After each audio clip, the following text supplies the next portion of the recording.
പത്രവിശേഷങ്ങൾ കാര്യമായി പ്രേക്ഷകരിലേക്ക് എത്തിക്കാൻ ശ്രീമാൻ സുജിത് എനിക്കൊപ്പം ഉണ്ട്. Good morning mister Sujith Sethu, good morning.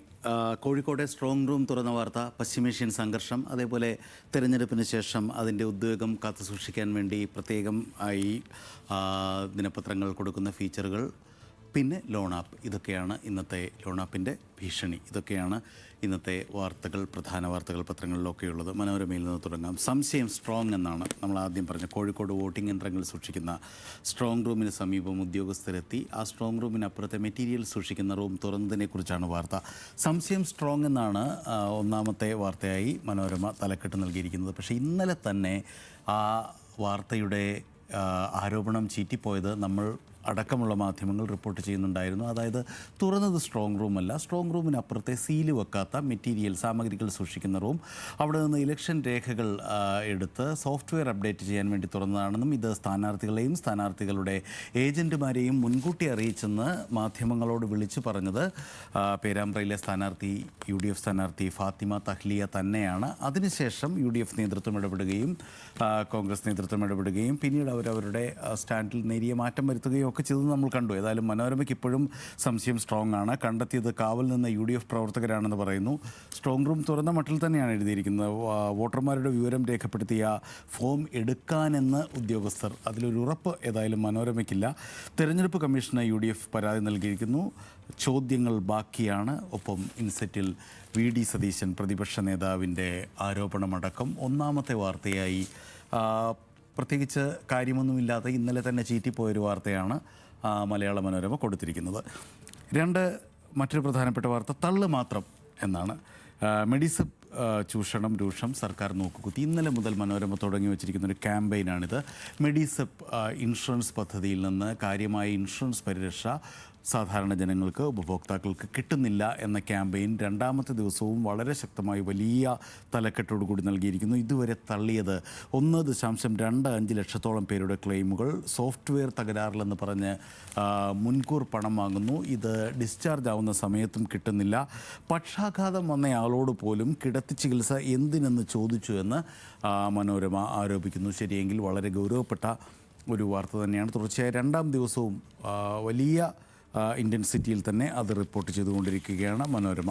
4ാമത്തെ പേജിലേക്ക് ചെന്നാൽ അൽജോ ഉറങ്ങി, ഉറക്കമില്ലാതെ ഉഴറി നാട് എന്നാണ്. ഉറക്കത്തിൽ പാമ്പുകടിയേറ്റ് മരിച്ച കുട്ടിയുടെ സംസ്കാര സമയത്ത് വീട്ടുവളപ്പിൽ മറ്റൊരു പാമ്പിനെ കണ്ടെത്തിയ വാർത്തയാണ്. ഒപ്പം സംസ്കാര സമയത്തെ നെഞ്ചുലയ്ക്കുന്ന ഒരു ചിത്രവുമുണ്ട്. ബന്ധുക്കൾ,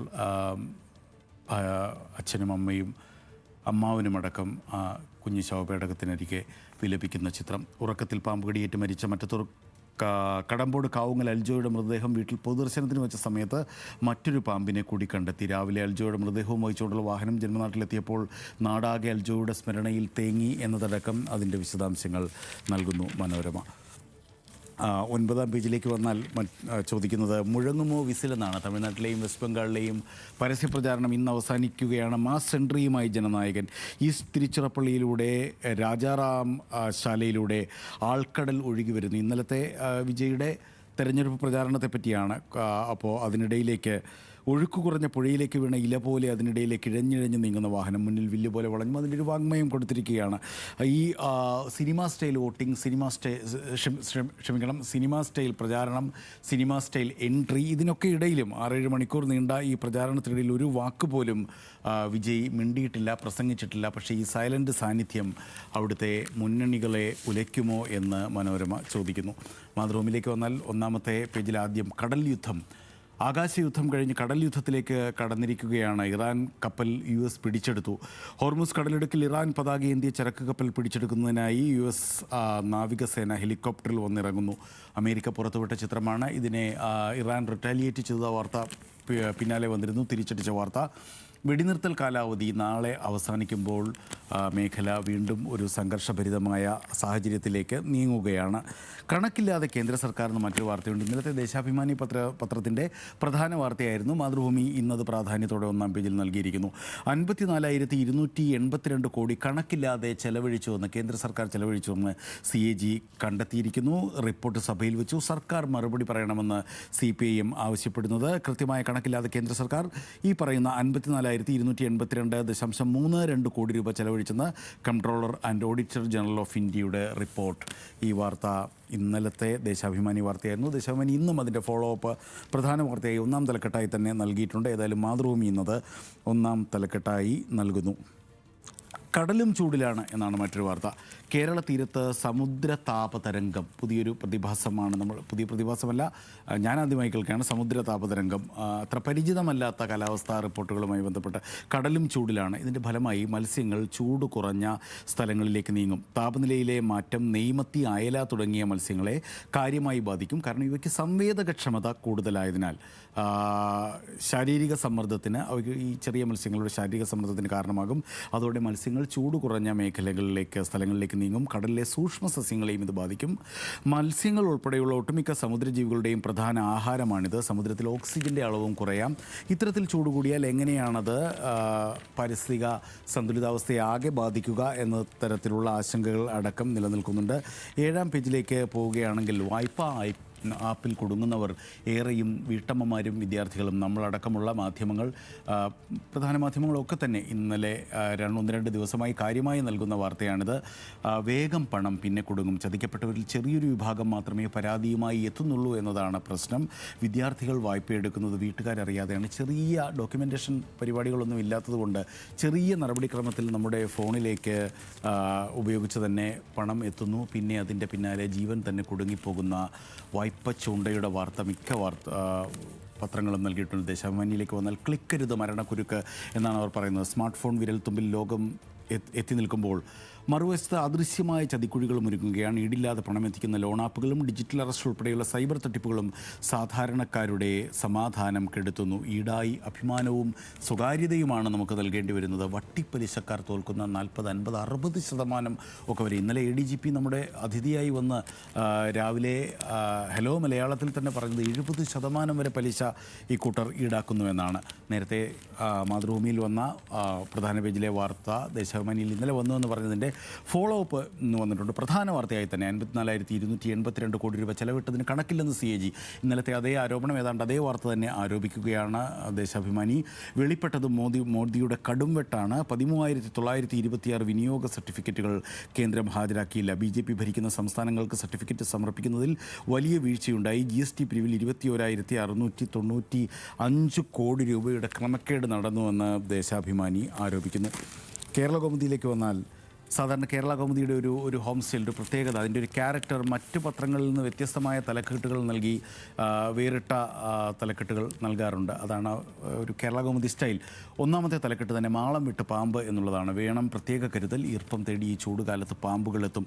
ഉറങ്ങുന്നതിന് മുമ്പ് ബെഡ്ഷീറ്റും തലയിണയും നന്നായി കുടയണം. കട്ടിലിനടിയിലും മുറികളിലെ മൂലകളുമൊക്കെ പരിശോധിക്കണം. ജനാലകളും ചുമരുകളിലേക്കും ചെടികൾ പടർന്നു കയറാൻ അനുവദിക്കരുത്. വൈകിട്ടോടെ ജനലുകളും വാതിലുകളും അടച്ചിടണം. ചെരുപ്പുകളും ഷൂസുകളും ധരിക്കുന്നതിന് മുമ്പ് നന്നായി കുടയണം. കുട്ടികൾ കളിക്കാൻ ഇറങ്ങുമ്പോൾ ചെരുപ്പോ ഷൂവോ ധരിക്കണം.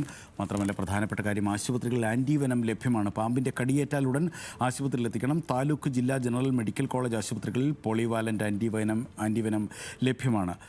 മൂർഖൻ, ശംഖുവരയൻ, അണലി എന്നിവയുടെ വിഷത്തിൽ നിന്നും ഉൾപ്പെടെ ഇത് പ്രതിരോധം തീർക്കും. പെട്ടെന്ന് തന്നെ ആൻറ്റിവെനം നൽകിയാൽ മുറിക്കുള്ളിൽ ഉറങ്ങാൻ കിടക്കുന്ന കുഞ്ഞ് പാമ്പ് കടിയേറ്റ്, അതും ഇത്തിരി പോകുന്ന ഒരു ചെറിയ പാമ്പിൻ്റെ കടിയേറ്റ്, ചെറിയ പാമ്പാണെങ്കിലും ഈ ശംഖുവരയൻ, വെള്ളിക്കട്ടൻ എന്നൊക്കെ അറിയപ്പെടുന്ന ഈ പാമ്പിൻ്റെ വിഷം മനുഷ്യനെ കൊല്ലാൻ, ഒന്നിലധികം മനുഷ്യരെ കൊല്ലാൻ പ്രാപ്തമാണ്. ശ്രദ്ധിക്കണം എന്ന് മാതൃഭൂമി പ്രധാന തലക്കെട്ടായി നൽകുന്നു. പ്രധാന തലക്കെട്ടായി നൽകേണ്ട വാർത്ത തന്നെയാണ്.